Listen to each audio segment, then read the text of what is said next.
Well, all right, y'all. All across the USC, Compton, Watts, Bay to LA, Pomona, California, from valley to valley, we represent that killer Cali. So if you keeping it real on your side of your town, you tune in to Gangsta Chronicles. Gangsta Chronicles, we gon' tell you how it goes. If I lie, my nose will grow like Pinocchio. We gon' tell you the truth and nothing but the truth. Gangsta Chronicles, this is not your average show. You're now tuned into the real MC8, Big James, and Big Steel. This is strictly from the streets. Hello. We represent the James. Well, I say that all the time, man. And that's why with our Father to Father program that we establishing, because a lot of fathers do want to be involved. You got some women that don't want to let the, man, do his job or whatever like that, you know what I'm saying, and keep him away from the kids because she got a problem with him. And really, that's the worst thing a woman could do to their kid. Because it ain't about your relationship with They that don't dude know no no more. better either, because once the relationship goes sour, she feeling bitter, she feeling used. That's the only thing she have for leverage to hurt a motherfucker. You know what I'm saying? Like me, it was a difference for me because I couldn't stand my mom's. Mm-hmm. You know what I'm saying? My biggest gripe with her was, how could you let him do this to me? You feel me? And she wasn't protecting you. No, she would sit there on the edge of the bed and watch this shit. Wait a minute. It's natural that you protect your kids. Yeah, that's a mother. You know what I'm saying? And I didn't get that. So I'm growing up and gangbanging down is, and she'll say something to me, I'll snap. Bitch, I don't want to hear shit. Fuck you. Get the fuck out of my motherfucking, you know what I'm saying? Mm-hmm. And it wasn't until I went to prison that I had to just check myself. You know what I'm saying? Damn. And try to understand that she loved him more than she loved us. You know what I'm saying? Or, her thinking that it was my fault. It ain't my fault. You fucked another dude.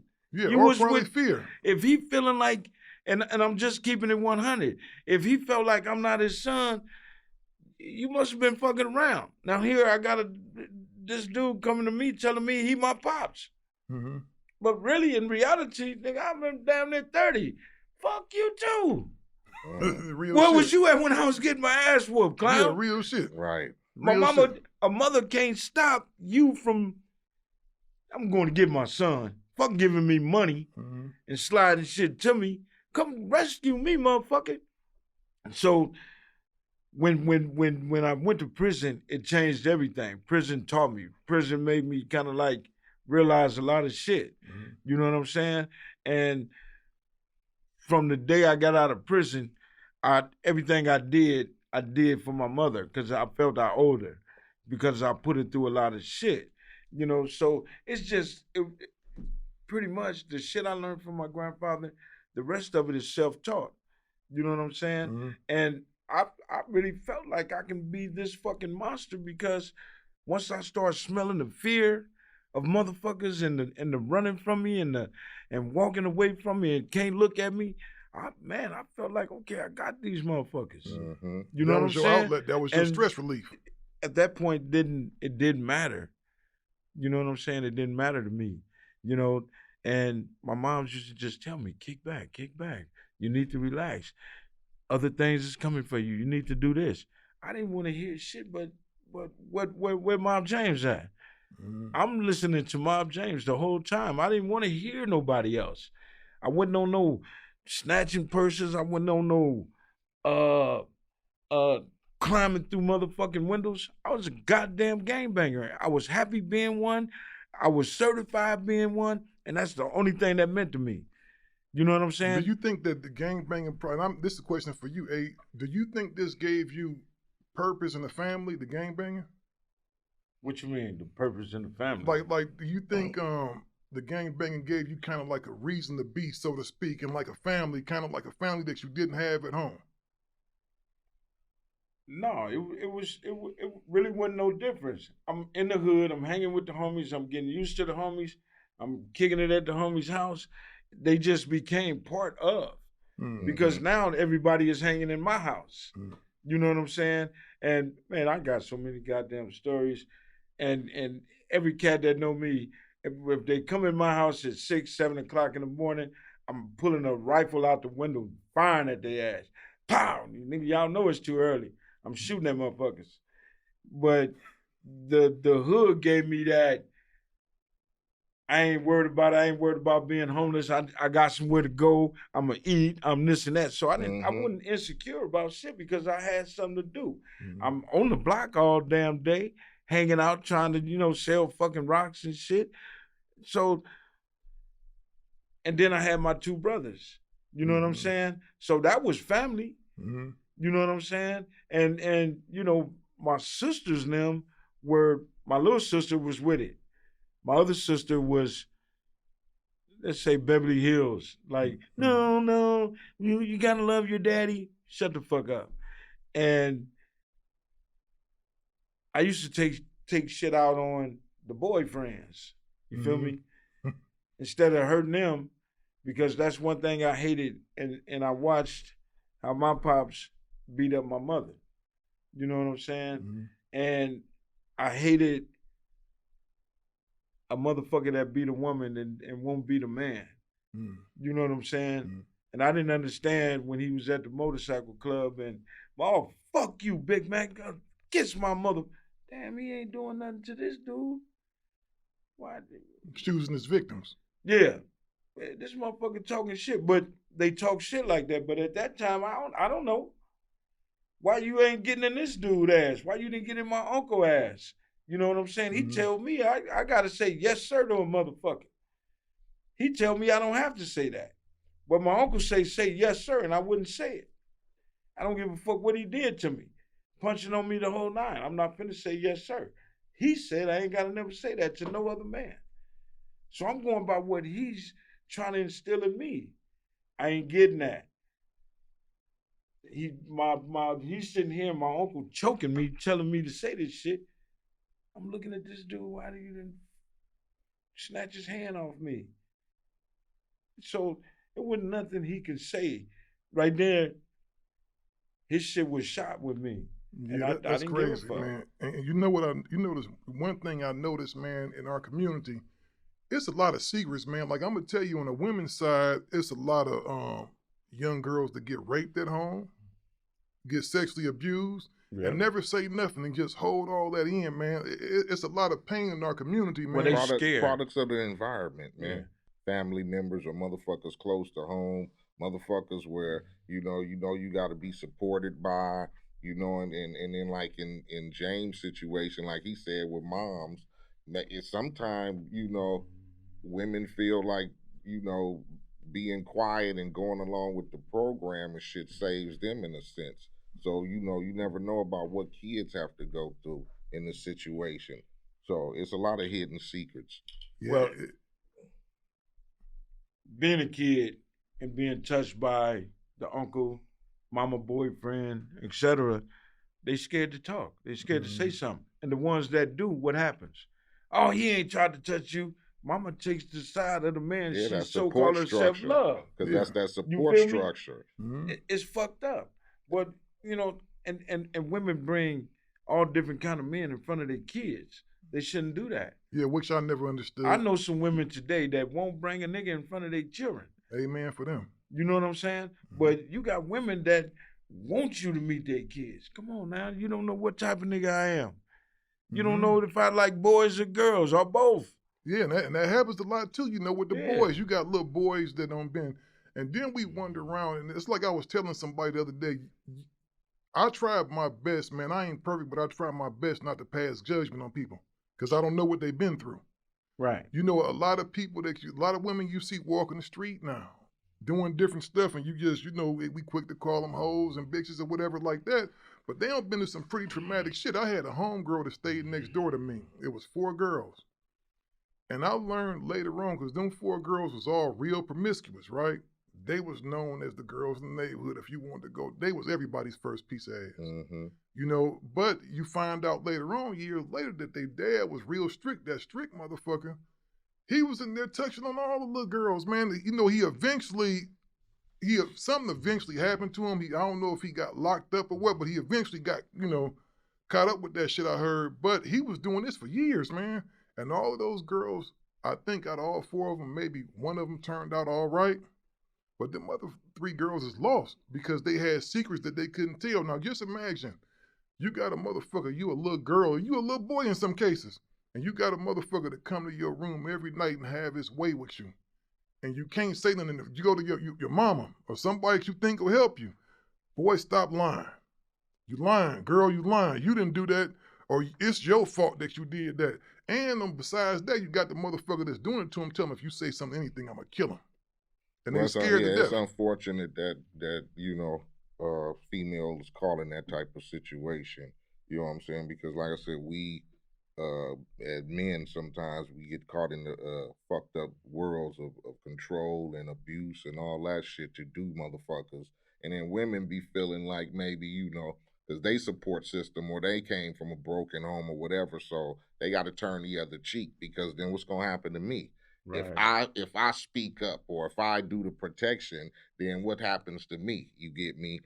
Especially if they that type, if they're not strong or independent or, like fuck that, I get my own money. You got a lot of females like that today who are very independent and who won't stand for certain shit. But, back in the days of old or whatever, or certain situations where, where mama is dependent on the man bringing home the bread or it's that structure or whatever. So they be feeling like, well, what the fuck is going to happen to me? So they kind of turn the other cheek. And that's where you come with the rebellion from the kids at young ages or whatever. Well, that's why they got to understand. And it goes back to what I was saying earlier. Excuses. Mm-hmm. Being a stripper, I got a reason why I'm a stripper. We got excuses. We need to get rid of the excuses because I don't have an excuse for the shit that I've done in my life. You know what I'm saying? But I chose to use and say it was because of my daddy. Mm-hmm. You know what I'm saying? Fuck all of that. When you 18, 17, 16, you know better. Mm-hmm. Right. Your mind is growing. You understand. You know right from wrong. You know what I'm saying? Mm-hmm. When you see motherfuckers out there shaking their ass and twerking and shit, you know better. You know better. What type of woman you want to be? What type of man do you want? You know what I'm saying? Mm-hmm. If you working in the strip club and you get a nigga in the strip club that's watching you dance, then he wants you to quit. I know y'all heard this many times. You met me in the strip club, so why should I quit? Mm-hmm. Wait a minute, the situation has changed, ain't it? You got a good man now. I got you. You ain't got to do that. No, it's already here. Mm-hmm. She already that's conditioned. And she gonna stay in the motherfucking strip club. Nigga, I don't know if you gonna leave in a week. Why should I quit? You know what I'm saying? I'm telling you, man, it's just so fucked up. And it all boils down to fuck excuses. We just don't have no respect for each other, ourselves. Real shit.